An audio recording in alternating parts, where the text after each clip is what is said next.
Hey everyone, let's take a look at a really interesting Bulova Precisionist watch. This is one watch of many. Bulova's been making Precisionist watches since 2011, and during that time, I don't know, they've probably made 30 different watches as in case styles, and each style they probably have 2 to 5 different colorways. That Precisionist movement is used in watches that are called Precisionists, but also in watches that are not called Precisionists, like the Curve series, the Lunar Pilot, a whole line of Accutron 2 watches. You can go on and on. This particular watch is a Precisionist, and there are maybe 3 or 4 different colorways. 2 of them are chronographs, and I think 2 of them are not. And I really, really like the look of it. I think it's kind of special. Most Precisionist watches, in my opinion, in general, Bulova is a very hit or miss company for brand for watch enthusiasts. I feel like all of their vintage, neo-vintage stuff is really nice, like their reissues.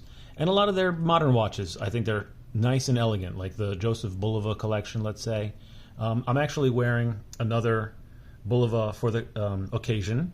This is a reissue of the Surfboard. It's a Quartz chronograph, really, really nice. I think I'm going to be making a video of this in the future, but like anything, you'd have to subscribe. I mostly have, I have a lot of Bulovas, including a lot of other Precisionist movement watches, but a lot of high-techy, mid-range Seikos, Casios, Citizens, and Bulovas. Bulovas are owned by Citizens, so I tend to have a good amount of them too. But this watch really caught my eye. I think most Precisionist watches are a little too big or a lot too big, and also a little or a lot too ugly, to be honest, from my taste. As I said, most of their watches, I don't know who they appeal to, what that crowd is, maybe like the loud and just, I mean, people like it, and more power to them, right? I don't want to judge on who they are, but I think for the typical watch enthusiast, we're more interested in simpler watches. I wouldn't call this a simple watch by any means. It is a little loud. It is a little complicated, but there are elements that I really do like about it. As compared to most Precisionists out there, I think it's a pretty handsome watch, and I thought I'd give a little overview of it. First things first, one thing I really like about it, it's a 300-meter watch, and the thing that kind of struck me is this multi-tiered dial. There's a lot going on here. I could use some simplification. You see this, the inner part has this nice honeycomb pattern. There are like seconds counters on like the inside here, but there's also at the outside. That's kind of a little redundant there to me, but I do like how there's different tiers. At 4 places, there's these like slot screws that stick in. I'm not too sure why, and I really do doubt that they're functional, but I think with a little simplification this would have been a true knockout. Mostly though, I think the color combination is great.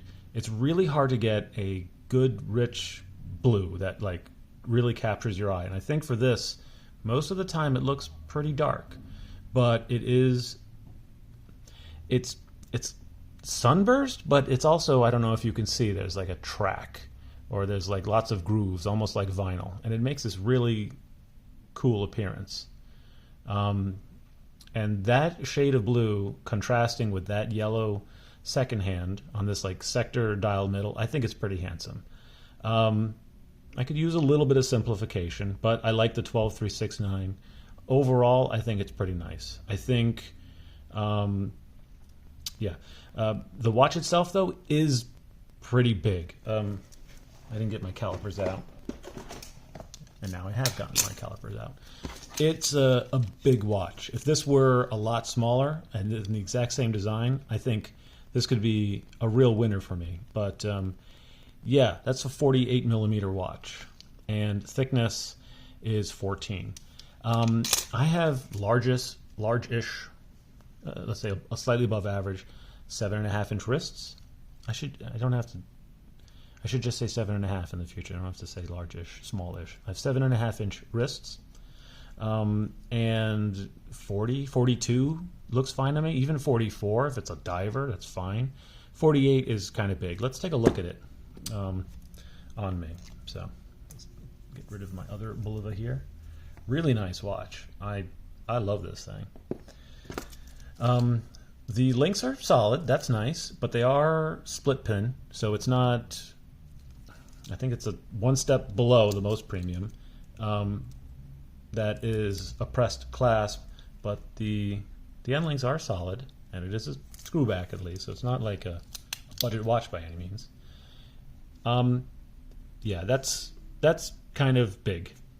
Man, I think if this were like the same general design, but in 40 mils, that would have been really cool. But I just do like the coloring. I don't know if you can, I'm going to point with this. I don't know if you can see, but in the bezel, there's these like grooves here. And that's like, you know, it goes down there. I think it's all one piece. I think at the bottom of those grooves is the metal of the case. The bezel in this is a slightly different color, like a darker gunmetal color. So when I got this, I'm like, well, grime is going to build up in that, no doubt. It's going to be hard to remove. You need like a fiberglass bristle brush. And indeed, that's exactly what's happened. It's a bit of a bummer.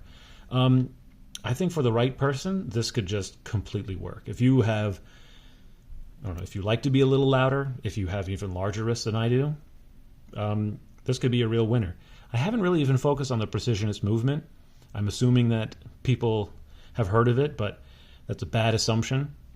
Really awesome movement. It is a quartz watch, but it's a, if not a high accuracy watch, it's a higher accuracy watch. So most quartz watches lose or gain something like 15 seconds a month, or they aim for under 30.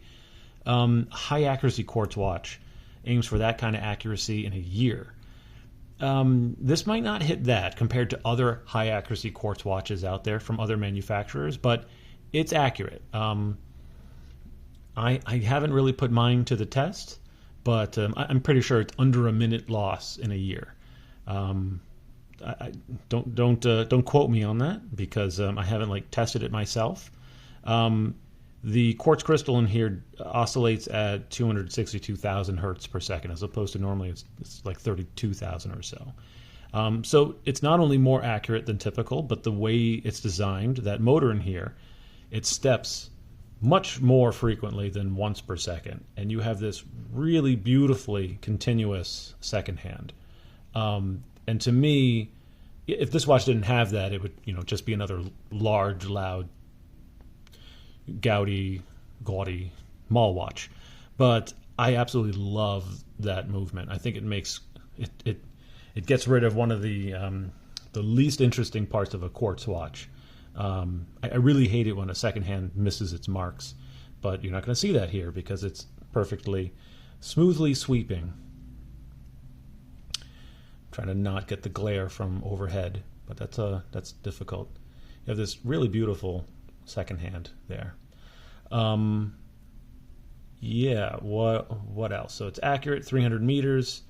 It has the Precisionist movement. Went through the dial. I think that's about it. Oh, I did want to mention, it's not the only Precisionist movement watch I have. I am thinking about making a collection video of some of the others. I'm kind of making this now because I'm probably going to let this watch go. If the timing works out, that by the time you see this, the watch has been let go. And I'm going to miss it because it's just, you know, it's too big. But that dial, that looks really great. I think if you have the wrists that can command a watch like this, then I think you should look into it. Yeah, I wanted to point this out. Not too sure why there's this guard here. You sometimes see this on a watch if there's another version of the colorway that has something here. I mean, it makes sense on this side. I think it's just to counter it. I think it's just to add visual balance to this. The chronograph version of this watch has pushers here. It doesn't have anything there, so that's just the way that is. Let's look at what the model is. That's right. Bulovas are nice because the model is actually on the watch. Not every brand does that. There it is. This is the 98B 224. 98 beat 224. Really cool watch, and hopefully you agree or don't agree. Hopefully at least you got to see something that maybe you've never seen this before. All right, so subscribe and be on the lookout for one of these days. I'm going to make a video of my other Precisionists that are not 48 millimeters wide. All right, thank you. Hey, I actually forgot one little thing that's so important. One of the things I really like about this watch is the lume. I can't speak to its strength and its longevity, but these markers are fully lumed, and these battens as well. So because I am sun powered in this room, I've shut off the lights that I can, but I can't turn off the sun. I will do my best to give you kind of a lume shot. I have my little UV flashlight here. It looks... can we do it? Yeah, I think you get the idea. It auto exposes and you see the whole thing, but it looks really cool. I think they did lume really well, especially on those nice sword hands. So that's about as good as a as a lume shot that I could provide at this moment. Yeah, really cool watch. Okay,